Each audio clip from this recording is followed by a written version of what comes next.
C'est un beau roman, c'est une belle histoire.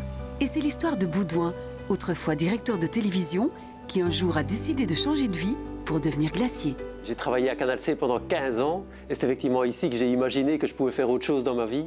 Un virage à 360 degrés ou presque. Alors ce qu'il y a en commun, c'est c'est très artisanal comme activité, qu'on prend beaucoup de temps pour préparer un produit, une émission de télé d'un côté, de la glace de l'autre, et que les deux produits sont consommés et donnent du plaisir aux gens en très peu de temps finalement.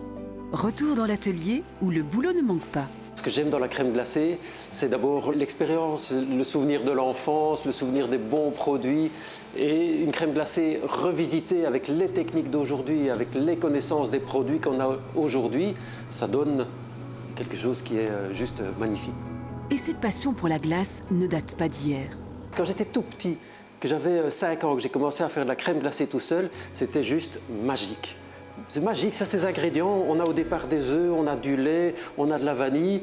Et puis la manière dont on les agence, en quelques minutes, avec le froid, ça devient un produit qui est onctueux, qu'on a juste envie de manger, qu'on a envie de toucher. C'est une texture, et puis c'est un goût, et puis c'est un plaisir partagé. C'est le partage, la crème glacée aussi.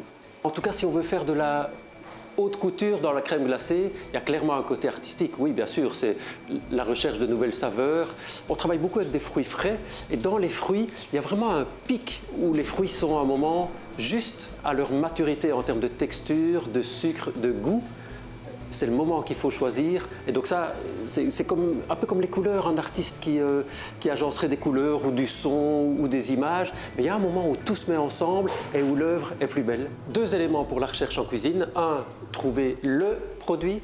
Et 2, la bonne manière de l'agencer avec tous les autres ingrédients. Alors, un exemple, celui des noix bio qu'on a dû chercher. Comment les torréfier, à quelle température. On a dû chercher avec quelle quantité de sucre on allait les marier pour faire le caramel. Et finalement aussi pour la texture, ce qu'on allait mettre en poudre, ce qu'on allait garder un petit peu plus gros pour faire la bonne texture. Un zeste d'imagination, une pincée d'originalité et aussi quelques gouttes d'une météo favorable. La météo, on la scrute, c'est hyper important. On la scrute pour savoir quel temps il va faire demain, après-demain et après-après-demain. Et heureusement que les prévisions sont aujourd'hui beaucoup plus justes qu'elles ne pouvaient l'être il y a une quinzaine d'années. Parce que quand il y a du soleil, les gens ont envie de sortir, ils ont envie de manger un peu plus de sorbet que de crème glacée. Et par ailleurs, on est clairement dans un métier saisonnier, et en particulier ici, où on essaye de faire des glaces de saison. On fait de la rhubarbe quand c'est la saison de la rhubarbe, on fait de la noix quand c'est la saison de la noix, on fait de la poire quand c'est la saison de la poire, et en dehors de ça, on ne la fait pas. Comme tous les jours, Baudouin va chercher le lait à la ferme ou les fruits chez les producteurs de la région. Le produit local, c'est essentiel pour moi. Donc j'ai fait du journalisme local toute ma vie.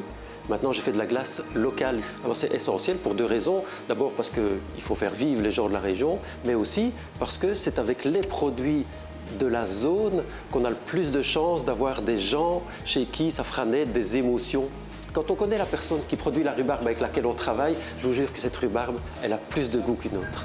Rhubarbe gingembre, café blanc, noix caramélisée ou thé vert, il y en a pour tous les goûts. Une bonne glace pour moi, c'est le produit qui, à la fin de la dégustation, vous laisse la bouche remplie de l'ingrédient principal, de son goût, de son odeur, et qui amène chez vous des souvenirs d'enfance. Baudouin est allé au bout de ses rêves et aujourd'hui, il ne regrette rien. J'ai clairement fait le bon choix de changer de métier. Mes copains rigolent de moi parce qu'ils me disent « T'as juste fait une erreur dans ton choix, c'est que tu aurais dû le faire plus tôt. »